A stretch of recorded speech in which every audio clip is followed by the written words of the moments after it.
Pak PLT Ketum akan menyampaikan beberapa poin-poin penting atas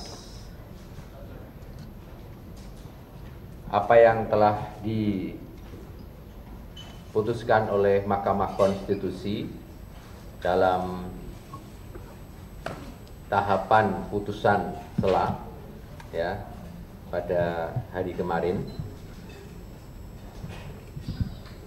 Apa yang nanti juga kami berikan kesempatan pada rekan-rekan media untuk menyampaikan pertanyaan-pertanyaan. Langsung saja kami persilahkan kepada Bapak PLT Ketum, Bapak Haji Muhammad Mardiono untuk menyampaikan. Silakan. Assalamualaikum warahmatullahi wabarakatuh. Selamat siang dan salam sejahtera untuk kita semuanya. Bismillah, alhamdulillah, assalatu wassalamu ala rasulillah, wala hawla wala quwata illa billah, amma ba'du. Yang saya hormati Wakil Ketua Umum, Sekretaris Jenderal, dan tim hukum DPP Partai Persatuan Bangunan. Yang saya hormati rekan-rekan media, terima kasih atas kehadirannya yang sudah bersabar. Ini sudah nunggu lama, tapi supaya enggak saklek, agak santai saja. Ini saya juga masih ngos-ngosan habis naik tangga. Sudah makan semuanya? Alhamdulillah. Sudah ya? Alhamdulillah. Ya, alhamdulillah. Saya yang belum. Makan dulu kali Pak. Puji syukur kita panjatkan ke Allah SWT atas rahmat dan karunia-Nya, sehingga pada kesempatan hari ini saya dapat berjumpa dengan rekan-rekan media yang selama ini menjadi mitra utama Partai Persatuan Bangunan dalam menyampaikan berbagai informasi atas kegiatan-kegiatan politik yang dilakukan oleh Partai Persatuan Bangunan. Sungguhlah sangat bernilai tinggi bagi apa yang sudah disumbangkan oleh rekan-rekan media semua kepada Partai Persatuan Bangunan. Karenanya pada kesempatan ini saya mengundang rekan-rekan semua untuk bersilaturahmi di kantor DPP ini untuk juga sebagai tindak lanjut untuk bisa menyampaikan kepada khalayak masyarakat seluruh Indonesia melalui rekan-rekan media bahwa yang pertama, kami ucapkan terima kasih kepada rakyat Indonesia, para ulama, kader simpatisan Partai Persatuan Bangunan yang telah memberikan amanah kepercayaan kepada Partai Persatuan Bangunan untuk mewakili aspirasinya secara politik dan konstitusional dalam pemilihan umum tahun 2024 yang lalu. Pada pemilu ini P3 alhamdulillah mendapatkan kepercayaan dari rakyat Indonesia, dari masyarakat, dari skala nasional hingga ke tingkat kabupaten kota di seluruh Indonesia. Dalam perhitungan kami, dalam tabulasi kami, perolehan P3 adalah sebagai berikut. Saya jelaskan kepada rekan-rekan media. Di tingkat kabupaten kota, perolehan suara P3 adalah 8.060.774 suara. Dengan keterwakilan kursi di tingkat kabupaten kota, yaitu 845 kursi di DPRD. Selanjutnya di tingkat provinsi, perolehan P3 adalah 6.379.085 suara dengan perolehan kursi 82 kursi di DPRD di tingkat provinsi. Kemudian di tingkat nasional, perolehan P3 adalah 6.343.868 dengan suara persentase yaitu 4,17%. Dan perolehan 12 kursi di DPR RI, hasil perolehan suara ini berbeda dengan tabulasi KPU yaitu sebesar 5.858.777 suara dengan persentase 3,87% dan dengan memperoleh kursi yang sudah ditetapkan oleh KPU di masing-masing dapil yaitu 12 kursi di DPR RI. Perbedaan ini tentu merugikan seluruh pemilih P3 yang telah memberikan mandat keterwakilannya di parlemen. Dan perbedaan ini mengakibatkan hilangnya aspirasi dan kedaulatan rakyat dalam demokrasi. Dan hal itulah yang mendasari P3 memperjuangkan keadilan untuk merebut suara yang hilang melalui Mahkamah Konstitusi.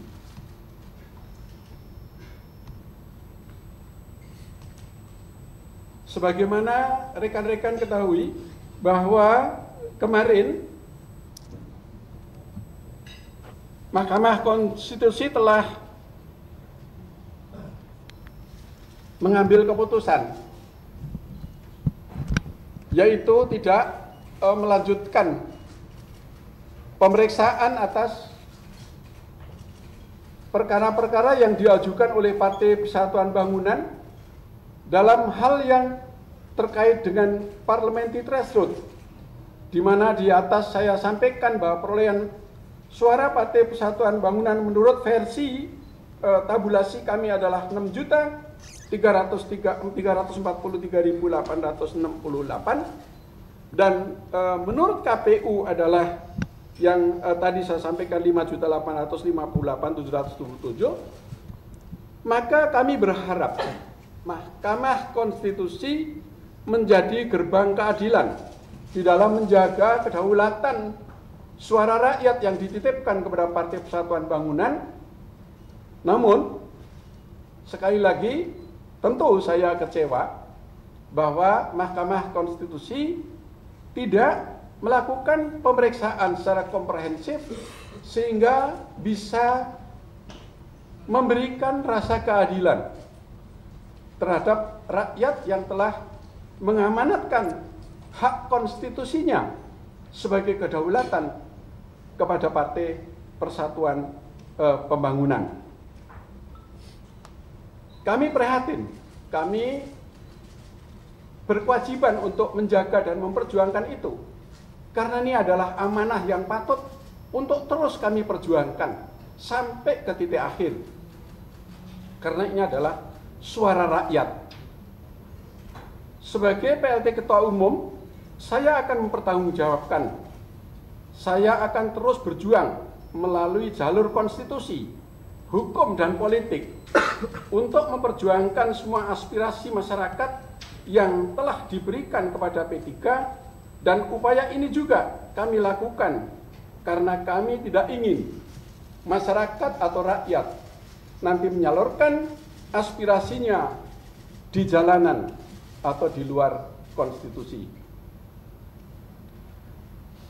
Kepada seluruh kader P3, saya meminta untuk tetap teguh dan turut mengawal perjuangan yang belum selesai ini, dan kita akan terus berjuang mengamankan suara rakyat, suara ulama, suara konstituen kita, sehingga kita memiliki keterwakilan di parlemen. Selanjutnya, kepada seluruh pengurus dan kader di seluruh Indonesia, saya instruksikan untuk berjuang mensukseskan pemilu kada serentak tahun 2024, dan insya Allah kita bersama-sama kita menangkan calon kepala daerah pilihan P3 yang memiliki visi misi yang sejalan dengan P3, yaitu keberpihakan kepada rakyat. Kita semua adalah kader yang tangguh, kader yang amanah dalam mengemban perjuangan para ulama dan tokoh bangsa yang terdahulu telah dititipkan kepada kita semua sebagai generasi penerus. Sementara sebagai pengantar kata yang dapat saya sampaikan itu, dan selanjutnya nanti akan kita lanjutkan melalui diskusi. Mungkin ada rekan-rekan media yang mau menyampaikan pertanyaan baik kepada saya maupun kepada tim hukum. Namun sebelumnya silakan tim hukum nanti untuk memberikan sedikit penjelasan dulu. Ini tim hukum yang membidangi, yang dalam rangka upaya untuk berjuang di Mahkamah Konstitusi untuk mendapatkan keadilan dalam upaya untuk menjaga ya, kedaulatan rakyat yang dititipkan kepada Partai Persatuan Pembangunan. Silakan Pak Soleh Amin. Bapak PLT, Pak Haji Mardiono, demikian juga Sekjen dan Waketum, dan kawan saya Ketua Bidang Hukum yang pada kesempatan ini hadir dalam konferensi pers ini.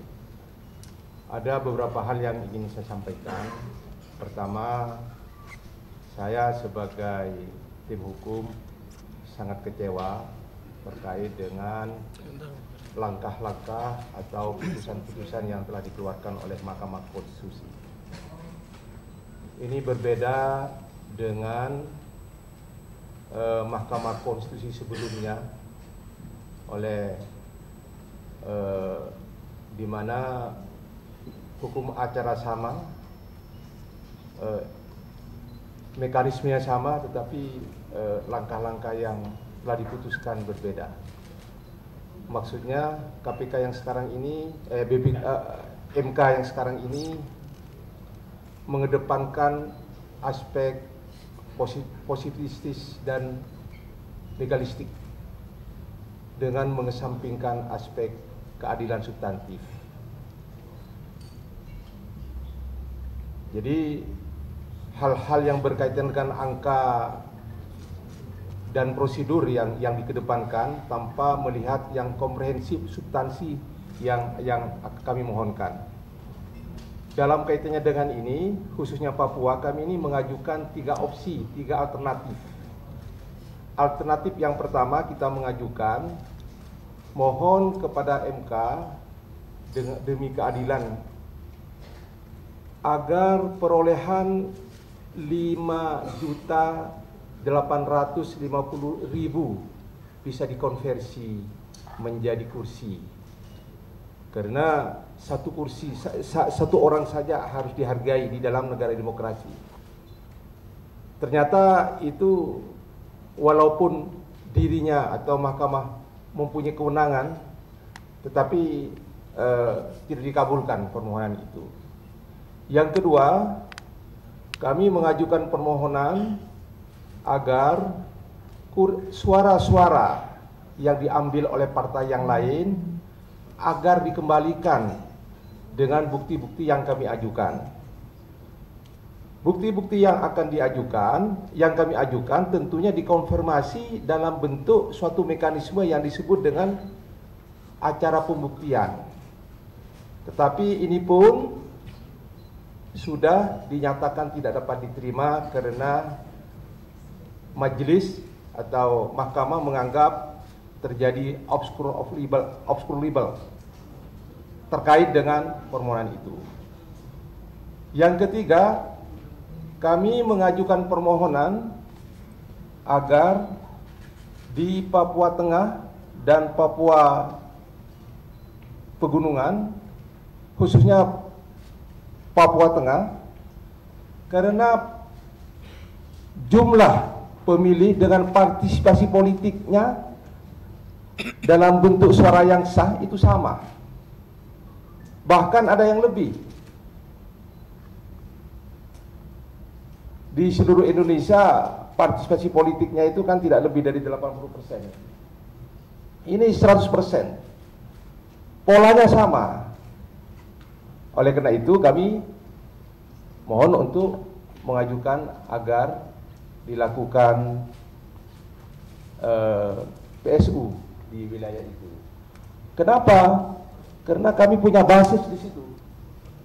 Punya basis. Jadi kalau seandainya ada 1.200.000 ya 20% dari itu insya Allah kita akan mendapatkan. Sehingga kami mengajukan KSU itu. Nah, ini belum diuji sampai kepada tahap pemeriksaan pokok perkara sudah dinyatakan tidak dapat diterima karena dianggap obskur permohonan kita. Dengan dasar itulah maka perlu kami sampaikan rasa kekecewaan tidak mau memeriksa substansi perkara secara komprehensif dalam persidangan Mahkamah Konstitusi itu. Mungkin itu aja yang perlu kami sampaikan. Jika ada pertanyaan, Kami persilahkan pada rekan-rekan media untuk menyampaikan pertanyaannya. Tolong mic-nya. Ada beberapa hal. Pertama, ya kemarin itu kan sudah putusan selah gitu ya. Lalu juga sebenarnya apa penyebab dalil-dalil itu nggak dikabulkan? Karena kan beberapa misalnya kayak Jawa Timur, mahkamah itu menilai tidak mendapati ada penjelasan. Kompas ya. Tadi pertanyaan yang ditujukan kepada saya yaitu langkah yang ke depan dan menanggapi statement Ketua KPU. Setiap upaya belum berakhir karena ruang hukum dalam demokrasi kita itu luas sekali, jadi tidak dibatasi oleh KPU. Ya. Kemudian kita sebagai insan yang percaya kepada Allah Subhanahu wa taala, Tuhan yang Maha Esa, sehingga Ketua KPU itu bukan pengganti Tuhan. Ya. Yang menurut saya tidak bisa kemudian menentukan segalanya. Itu tidak. Jadi sepanjang kehidupan ini masih ada, saya pikir Tuhan itu Mic-nya, Pak. memiliki kehendak yang mungkin kita tidak ketahui. Itulah dalam nafas-nafas kehidupan, termasuk kehidupan berbangsa dan bernegara. Jadi saya tidak sepakat kalau kemudian seseorang itu dengan kekuasaan apapun, ya, kemudian menutup pintu-pintu, ya, yang menjadi hak asasi kehidupan manusia, yang itu dijaga bukan hanya oleh konstitusi, tetapi juga dijaga oleh Allah Subhanahu wa taala. Bagi kita insan yang dihidupkan oleh Allah itu diberi hak leluasa untuk menjalankan kehidupannya, tentu dengan tatanan-tatanan sebagaimana yang sudah ditentukan. Jadi sekali lagi, ya, upaya itu belum tertutup, baik secara hukum, ya, atau secara politik. Banyak sekali, ya, ruang-ruang warga negara Indonesia, karena kita sudah memilih menjadi negara demokrasi itu, maka keindahan dan kenikmatan dalam berdemokrasi itu karena ruang itulah yang tidak pernah dibatasi, termasuk di dalamnya adalah tatanan-tatanan dalam kehidupan hukum. Ya, hukum juga tidak membatasi kemudian setelah selesai di Mahkamah Konstitusi itu kemudian sudah finish. Itulah tidak. Itu ya dari Mas Riko.